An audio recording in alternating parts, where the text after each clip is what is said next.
ఆచార్యదేవ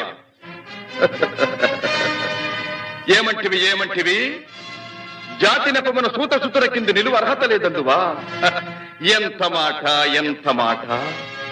ఇది ఛాత్ర పరీక్ష గాని క్షత్రియ పరీక్ష కాదే. కాకూడదు. ఇది కుల పరీక్ష ఎందువా? నీ తండ్రి భరద్వాజుని జననమెట్టిది. అతి జుగుప్సాకరమైన నీ సంభవం ఎట్టిది. మట్టి కుండలో పుట్టితివి కదా. నీది ఏ కులము? ఇంత ఏల అస్మత్ పితామహుడు గురుకుల వృద్ధుడైన ఈ శాంతనవుడు శివసముద్రుల భార్యవు గంగాగర్భమున జనించలేదా? ఈయనదే కులము.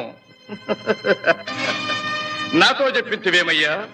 మా వంశమునకు మూల పురుషుడైన వశిష్ఠుడు దేవవేశ్యకు ఊర్వశీపుత్రుడు కాడా? అతడు పంచమజాతి కన్య అయిన అరుంధతి ఎందు శక్తిని, ఆ శక్తి చండాళాంగన ఎందు పరాశరుని, ఆ పరాశరుడు పల్లెపొడిచైన మత్స్యగంధి ఎందు మా తాత వ్యాసుని, ఆ వ్యాసుడి విధవరాండ్రైన మా పిత